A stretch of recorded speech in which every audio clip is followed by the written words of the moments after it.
right, so we had some major news, like we were saying at the top of the show. There was two significant injuries in the NFL amongst all the other injuries in the NFL. Two that really stood out to us, at least, was Malik Nabers, that is going down with an ACL injury, and the gruesome injury for Tyreek Hill. He has what's been reported as an ACL tear and a dislocated knee. BC, this one's big for two different things, really, because Tyreek Hill's injury, that could potentially be career-threatening, career-ending. He'll never be the same kind of injury. Malik Nabers is a young buck, so he can probably bounce back next season. Take him a little bit of time, and especially with the advancements they've made with ACLs and injuries, they're able to recover a lot faster. But what's your thoughts on this Tyreek Hill one, man? And the Dolphins in general, they finally got the win, but man, what a loss for the Dolphins. They are probably the unluckiest team in the league, for sure. The fact that when Tua's healthy, now you're losing Tyreek. When Tyreek was healthy, you lose Tua. It's just really bad luck for them. And I hate to see it for Tyreek, because dude is, for a player that literally his nickname is the Cheetah. Like, this is how he, this is how he gets his bread.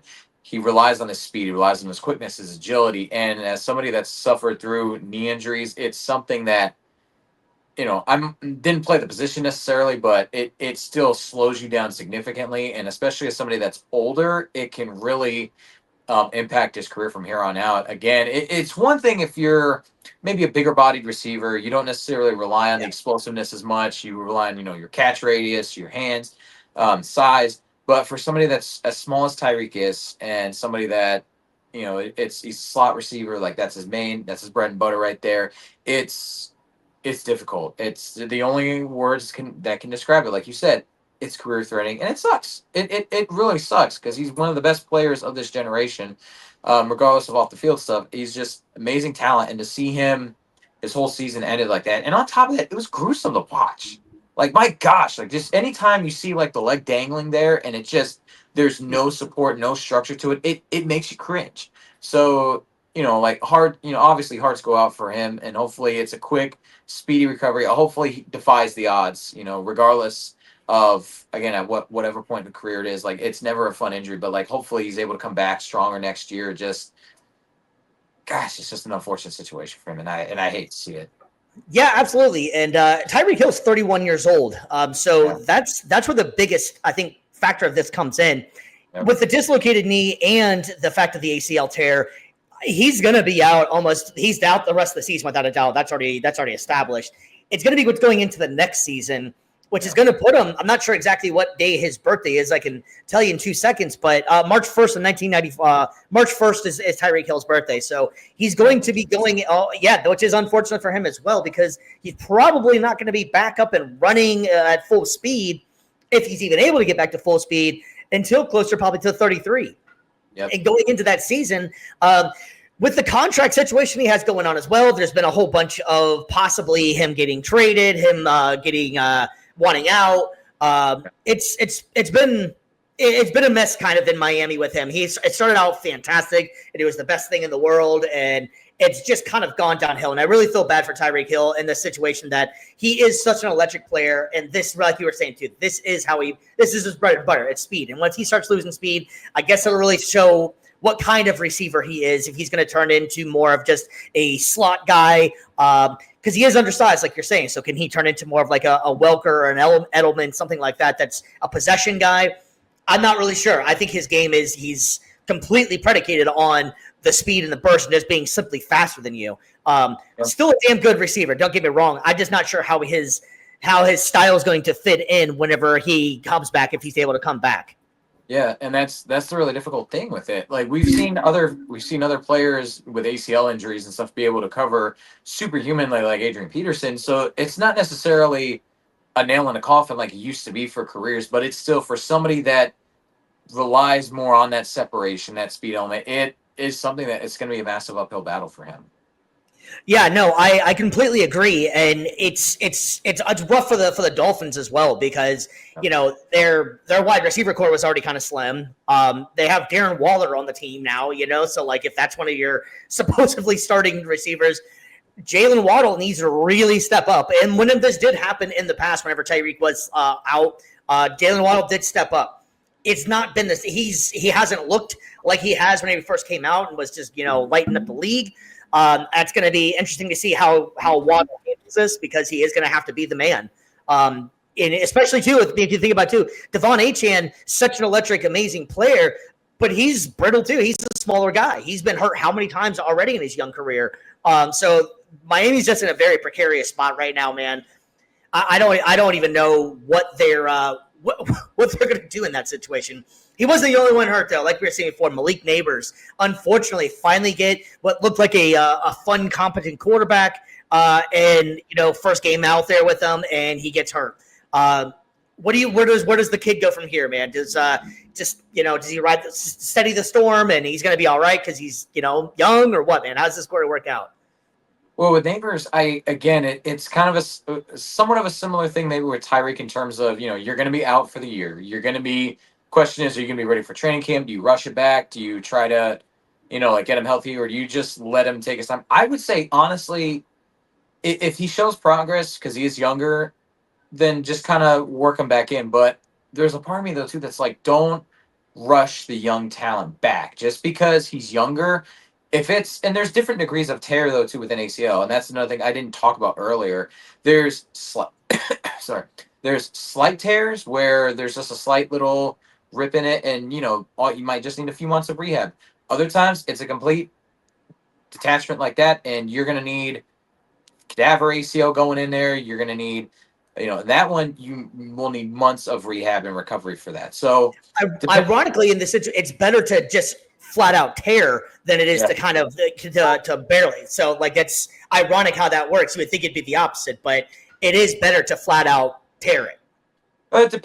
It honestly depends though too, because again, like I had both injuries back in high school, complete tear in my junior season that sidelined me until senior year, and then I came back in training camp, had a slight tear, and I was only out for like a month, and I just did rehab, and it strengthened itself. So it just depends on how your body is able to heal up from it. But yeah, I think a bigger question as well is, and I feel like we're going to start asking as well, like, is the environment playing a role in a lot of these types of injuries? Like turf has been something that, especially at the Meadowlands, it's been, the reputation for it's been absolutely terrible. So it's something maybe the Players Association maybe needs to start discussing as well. Like, this is affecting not just older players, this is also affecting young guys. This is affecting their chance to, be able to perform on that rookie contract and then get that big second deal. So you got to start asking the question though too, is this something where are we going to keep employing this cheap artificial stuff to save money or whatever, but we're screwing our players over in the long run and we're losing even more amounts of money? So yeah, speaking of that point, the NFL has already said they have had discussions now about the MetLife Stadium turf, because this has happened way too many times and too many star players have been hurt, and it's bad for the league. Welcome back, Mr. G. Mike, man. I know you had a little technical difficulty, man. You doing all right? Dude, man, I don't know what's going on, bro. It's me trying to play this game, trying to do this live. Like, dude, man, it's like I can't have them all both on. I just gotta have one on. I don't know what's going on. Handle the G mic right there. I noticed all of a sudden your thing went out after it went 2-1 though, and that's kind of ironic. I don't know how that how that's working. Some bad luck right there, bro. The freaking game, the internet, the live stream, ton of bad luck, man.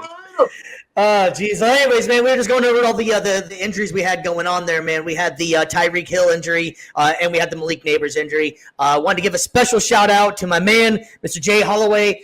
Went to an amazing concert to go see Mr. Jay Holloway and the Motowners about 2 weeks ago, man. So shout out to Jay Holloway, Jay Cable, amazing artist, and one of my absolute best friends, man. So great show out there, man. So thanks for checking in, Jay.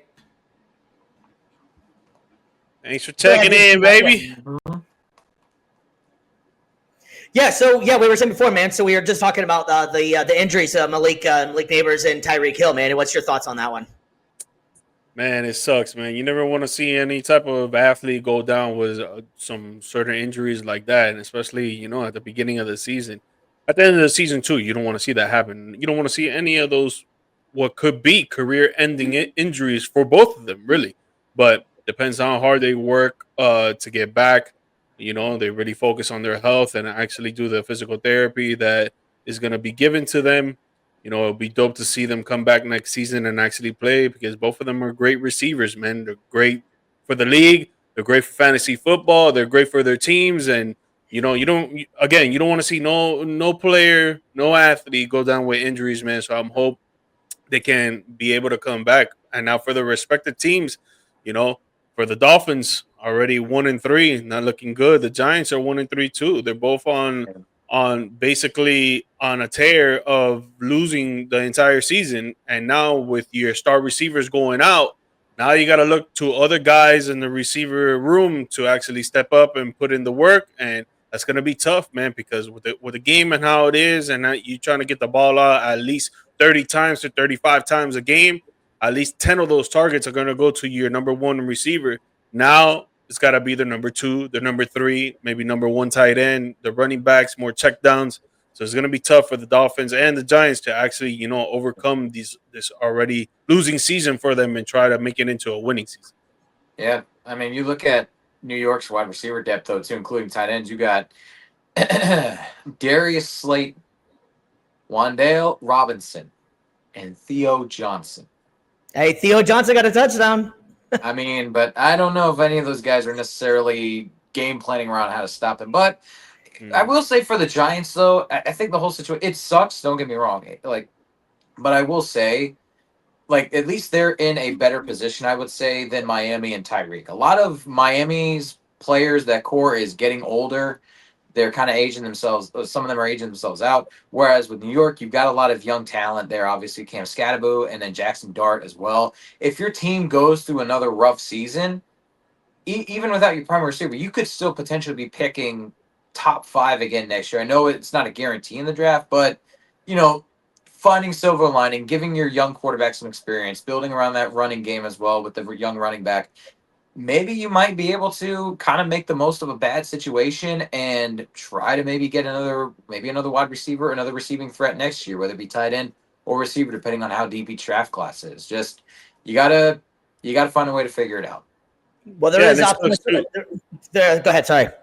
No, I was going to say real quick that it sucks too because I know a lot of Dolphin fans and they've been wanting to try to use Tyreek as a trade value, and now that's gone out the window. Right, that's what we were mentioning before too. Is that that's going to be the interesting factor in this whole thing as well. Is that contract situation? He's paid a lot of money. I thought he only had about 2 years left, and which this injury that Tyreek got is not as a simple injury. That's going to last a while. And we looked it up earlier. He's 31. He's turning his birthday's March 1st. So he'll be turning probably closer to 33 before he's back to some sort of similarity to what he used to actually be. But according to my man Jay Holloway, there is some optimism for the Dolphins, saying the Dolphins can turn it around. So that is keeping the faith. I don't know, man. It's going to be an interesting season. They did just come off their first win, so shout out to the Dolphins for getting their first win out there. But just absolute gruesome injuries, and you never want to see that happen to anybody in the league, obviously.